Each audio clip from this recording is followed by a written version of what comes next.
What's good, YouTube? It's your boy DMA. Today we are working on a drawing of Mickey Mouse. This was highly requested, so I hope you guys enjoy it. Now let's get started. First thing you want to do is draw a nice circular shape. You can use a cup or something to draw a circle. I like to do it freehand. That way I develop my freehand skills. Draw an X like you're drawing the X-Men logo. It actually looks like it. And now we're going to shape out the eyes, where the eyes are gonna go. I was gonna call it something else, but I don't know what I was gonna call it. Draw the nose area, little semi-circle-ish. The eyes with his face is pretty symmetrical, so try and make everything as equal as possible. What you do on one side, you do on the other side. Like that. Boom. As you saw in the beginning, the face is kind of tilted, so that's why we're drawing it like this. Nose, and using the nose to shape out the mouth area. So going around it, and then working from the shape of the outer head, the hair, whatever you want to call it. I don't know what do you call that? I'm trying to think of a name, but I don't know what to call it. There you have it. That's basically the face done. Now we need to apply the ears. So that's what I'm measuring out there. But here, the ears, I drew them a little bit smaller. I'm going to be drawing them bigger once I realize that I drew them too small.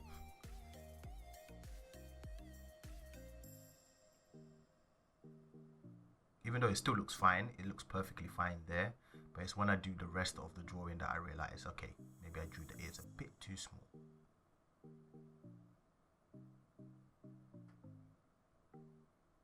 Again, use every aspect of the image of the reference photo to do the drawing as accurate as possible. You can be more loose with the sketching, but when it comes to the inking, it's when it's go time. Make everything look as clean as possible. So that's when I realized the ear was too small, when I started drawing the hand.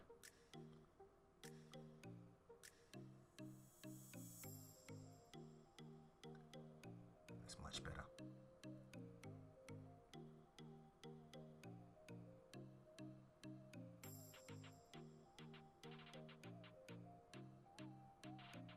Quick question, what's your favorite Disney animation character? Oh no, who's my favorite character? That's interesting. I know my favorite animation is Ratatouille. I love Ratatouille. Just love it. Such a good movie. And I love cooking. I guess that's probably why I like it so much, because I like cooking. It just makes sense. It makes sense for me to like it, right? No?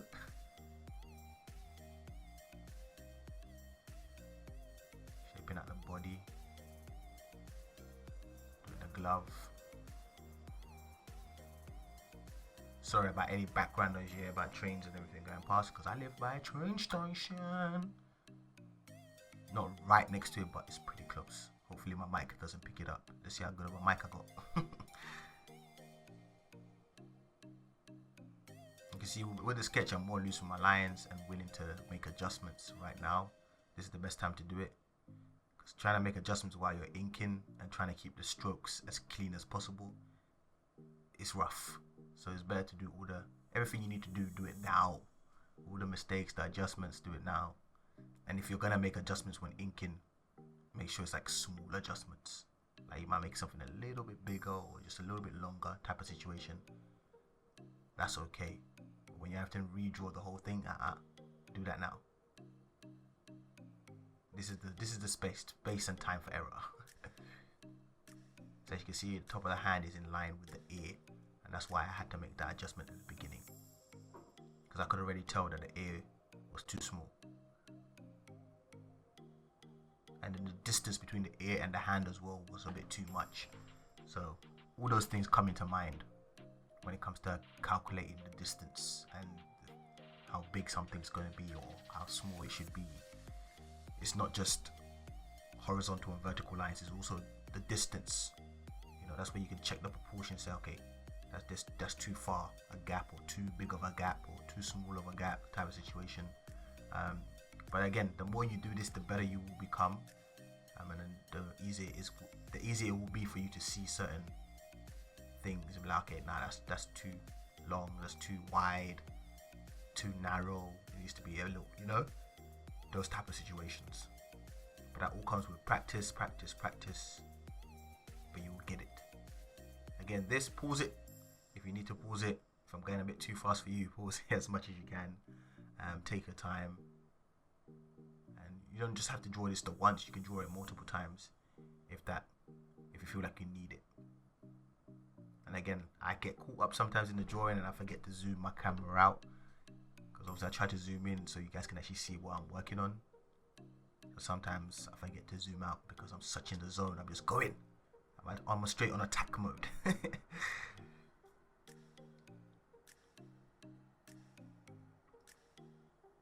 This one's actually pretty difficult because of the positioning of his body.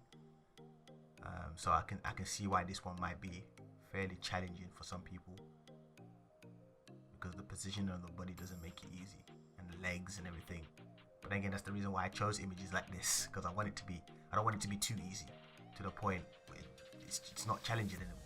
Like even for me, this was pretty difficult. I was like, oh, okay. As you can see, I'm trying to add some of the lines that I forgot to add, so you guys can see how I was thinking and how I measured things out. So you might want to pause it when I lift my other hand up, so you can see.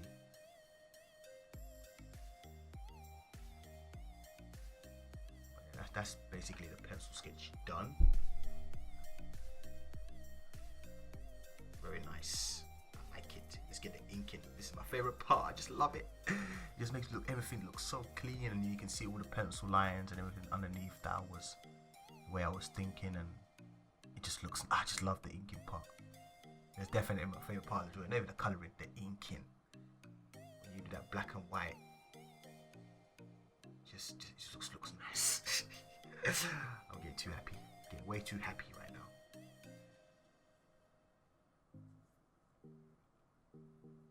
Again, as you can see, I'm really making sure that I don't do these A's wrong. So that's why I'm pausing a lot. Try and make it as clean as possible. If you can't do it in one go, then don't do it in one go.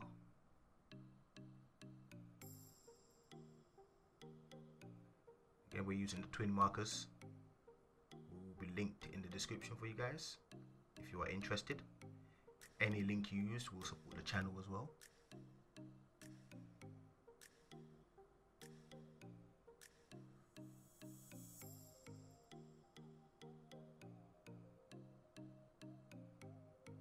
Just clean, it just looks so nice when you add the lines.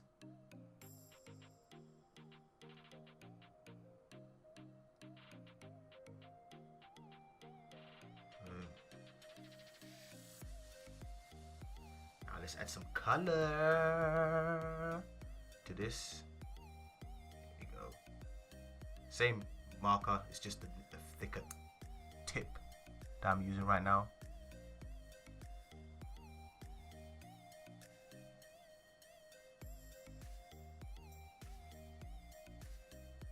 Still haven't rubbed out the pencil lines, but this ink dries really fast, and I'm using standard printing paper for anyone interested wondering what paper I'm using.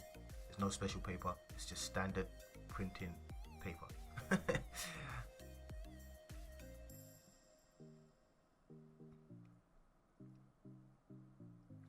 Now we can add some color.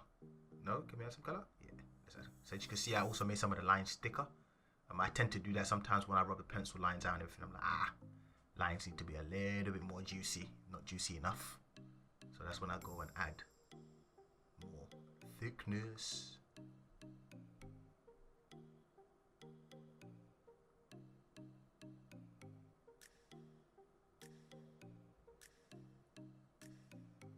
Red for the shorts.